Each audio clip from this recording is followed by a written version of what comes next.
한국은행이 어제 기준금리를 동결했습니다. 다음 주 미국 금리 인상 가능성이 가시화되고 있는 가운데 우리 경제에 어떤 영향을 줄지 주목되고 있는데요. 네, 전문가와 함께 자세히 살펴보겠습니다. 김태준 전 한국금융연구원장 나오셨습니다. 안녕하십니까? 네, 안녕하세요. 안녕하십니까? 네, 이 가계 부채에 대한 그 위험성, 그 경고는 계속 나오고 있습니다만은 한국은행이 금리를 일단은 동결을 했습니다. 네. 그 동결을 한 배경 어떻게 보고 계십니까? 한마디로 얘기해서 한국은행이 약간 진퇴양난의 그 상황이다 이렇게 볼 수 있을 것 같습니다. 금리를 내리자니 지금 네. 미국이 금리를 인상할 그 전망이 되고 있는 상태이기 때문에 또 우리가 또 가계 부채가 상당한 규모에 있는데 금리를 내렸을 경우에 가계 부채가 또 늘어날 수 있는 그런 우려가 네네. 있는 반면에 또 금리를 올리자니 또 가계 부채 기존의 규모가 큰 상태에서 그 가계의 그 원리금 부담을 크게 주기 때문에 올릴 수도 없고 내릴 수도 없는 그러한 진퇴양난 상황에서 금리를 동결했다 이렇게 볼 수가 있는데 제 생각에는 그럴수록 한국은행이 조금 더 본인 그 한국은행의 앞으로 향후 금리 정책에 대한 포지션이 어떤지에 대한 시장에다가 좀 정확한 신호를 주는 것이 필요하다고 이렇게 볼 수 있을 것 같습니다. 네, 아무래도 미국의 금리 인상 가능성이 계속해서 제기되다 보니까 네. 지금 이러지도 저러지도 못하는 게 네, 아닌가, 네, 좀 네. 신중 모드가 아닌가 이런 생각이 들거든요. 그렇습니다. 그러니까 미국이 금리를 인상했다는 뜻은 다른 식으로 해석을 하면 미국의 채권값이 싸졌다는 뜻이거든요. 그러니까 많은 외국에 투자된 미국의 자본들이 싸진 미국의 채권을 사기 위해서 미국으로 돌아갈 수가 있는 상태에서 우리나라도 예외는 아니기 때문에 많은 자본들이 우리나라에 지금 들어와 있기 때문에 그 자본이 빠지면서 약간 우리가 그 아픈 기억인 외환 유동성의 문제가 야기될 수 있다는 그런 불확실성이 존재를 하고 물론 여러 가지 우리가 안전장치가 잘 돼 있기 때문에 지금 그렇게 될지는 않을 거라고 예상을 할 수 있지만 그런 우려가 있고 그렇게 되면서 환율이 인상이 될 거, 올라갈 거다 하는 그런 예상이 되기 때문에 많은 자금이 빠질 수 있다는 그런 우려는 항상 존재하기 때문에 우리 한국은행의 입장에서 봤을 때는 금리를 내려서 어떤 그 국내 내수라든지 소비를 진작시키고 싶지만 네. 그런 우려를 확신을 못하기 때문에 당분간은 금리를 동결하면서 그 자본 유출입의 그 상황을 모니터링하는 그런 전략인 것 같습니다. 네, 그 미 연방공개시장위원회가 곧 열릴 텐데 네네. 이번에는 금리를 인상할 거라고 보십니까? 거의 뭐 그렇게 볼 수 있다고 보겠습니다. 왜냐하면 미국이 금리 그 결정을 할 때 네 가지를 좀 고려하는 것 같습니다. 첫 번째는 역시 그 실업률. 을 고려를 하는데 지금 네. 실업률이 5% 정도이기 때문에 거의 뭐 완전 고용 수준에 도달했다 이렇게 볼 수가 있을 것 같고요. 그다음에 이제 성장률인데 성장률도 올해 예상되는 성장률이 2.6%이기 때문에 상당히 그 높은 수준의 그 성장률을 보이고 있다 이렇게 생각할 수 있고요. 그다음에 생각할 수 있는 게 물가 상승률인데요. 네. 물가 상승률은 2%보다 미만이기 때문에 조금 금리를 올리지 않아도 될 그런 여유는 있습니다. 그리고 이제 금리를 올렸을 때 다른 신흥국들의 경제가 어떻게 될 것이냐 하는 것에 대한 우려 이렇게 종합적으로 판단을 해서 결정을 하는데 그동안 많은 얘기가 나왔기 때문에 네네. 올해 12월에는 아마 금리를 올릴 수밖에 없는 그런 상황으로 갔다 네. 그렇게 생각이 되고 이 금리 인상이 이번 한 번의 상황을 보고 결정한다기보다는 일단 한 번 결정을 하면 다리를 건너서 계속해서 금리 인상 모드로 가기 때문에 네네. 미국의 장기적인 경제 전망을 고려해서 아마 결정을 하는 거기 때문에 이번에 그 네. 금리 인상의 가능성이 상당히 높다 네. 이렇게 판단할 수 있을 것 같습니다. 계속 그런 상승 기조를 보일 수 있다라는 그런 전망이셨는데 그렇습니다. 그렇다면 네. 이번에는 상승폭은 뭐 그리 크지는 않겠습니까? 어떻게 보십니까? 이번에는 뭐 그렇게 한꺼번에 금리를 네. 확 올린다는 것은 아무래도 여러 가지 경제에 준 부담스러울 수 충격이 있겠네요. 크기 때문에 예. 보통 일반적으로 이제 베이비 스텝이라고 해가지고 한 0.25% 정도를 수준으로 이제 금리를 올림으로 인해서 그게 꼭 0.25%가 중요하다기보다는 네네. 그걸 통해서 이제 향후에 금리는 계속 이제 오르는 방향으로 가는구나 해서 거기에 대해서 일반 투자자들이라든지 일반 국민들이 적응할 수 있는 그런 기회를 주는 거기 때문에 일단 0.25%라는 작은 수준의 금리 인상이 있지만 이게 향후에 지속적으로 저는 올라갈 예상이 되면서 지금 예상되는 상황은 한 3% 정도까지 가지 않겠느냐로 예상을 하는데 그 이유는 이제 지금 말씀드리는 그런 금리가 명목금리거든요. 근데 명목금리는 물가상승률 더하기 실질금리로 이렇게 이루어지고 있는데 명목금리에서 물가상승분은 지금 한 2% 정도로 이제 예상을 하고요.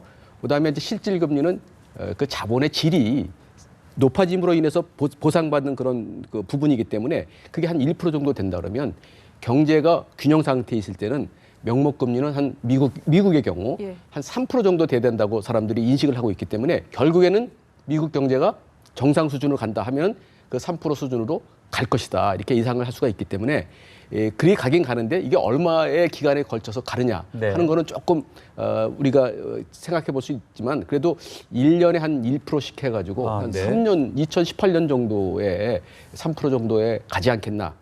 이렇게 예상을 할 수 있을 것 같습니다. 네, 속도는 좀 완만할 것이다. 그렇습니다. 이런 네, 전망이네요. 네. 사실 저희가 이렇게 미국 금리 이야기를 하는 네. 이유가 이게 네. 우리 경제에 영향을 많이 미치기 때문인데요. 네, 네. 만약에 그렇게 장기적으로 상승 기조로 간다면 네, 네. 앞으로 우리 경제에는 어떤 영향을 미칠 거라고 보십니까? 결국에는 우리 경제도 금리를 올릴 수밖에 없는 상황이라고 볼 수 있겠습니다. 왜냐하면은 아무래도 아마 요새 우리나라 경제에 대한 국가 신용도가 상당히 높아졌지 않습니까? AA 마이너스 그 정도 됐지만 미국보다는 역시 낮은 그런 국가 신용도를 갖고 있기 때문에 어느 정도의 그 국가 그 리스크에 대한 프리미엄을 우리가 지불해야 되는 그런 상황이기 때문에 우리도 미국하고의 금리 차이가 최소한 지금 뭐 우리가 1.5%니까 1.5% 정도 수준을 유지를 해야 된다고 하면은 미국의 금리를 올림에 따라서 우리도 이제 금리를 결국에는 네. 올릴 수밖에 없는 방향으로 갔을 때 가장 이제 문제가 되는 것이 역시 이제 가계 부채가 이제 굉장히 부담이 되고 그러면서 또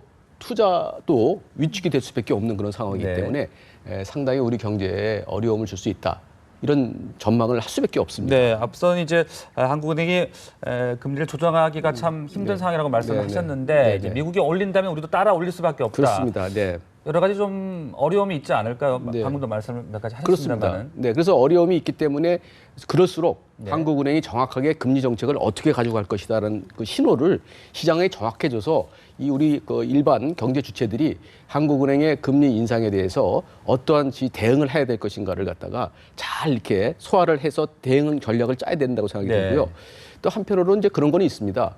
한국은행의 그 금리 정책을 잘 조정함으로 인해서 자본의 유출입에 따라서 결국에는 그 환율이 어느 정도는 이제 올라갈 거라고 예상이 될 수가 있거든요. 이제 그런 면에서 보면은 우리가 이제 금리만 가지고 우리 경제를 조정한다기보다는 환율 인상해 주는 또 효과, 또 수출에 미치는 또 효과가 있기 때문에 그 정책을 잘 이렇게 적절한 네. 하고 일관성 있고 확실한 신호를 줌으로 인해서 조금 이런 그 어려움을 좀 완화할 수 있지 않을까 이렇게 네. 기대를 해봅니다. 좀 신호를 주면서 불확실성을 좀 제거해야 되지 그렇습니다. 않느냐 네, 그런 네, 말씀이신 것 네, 같은데 네, 또 네.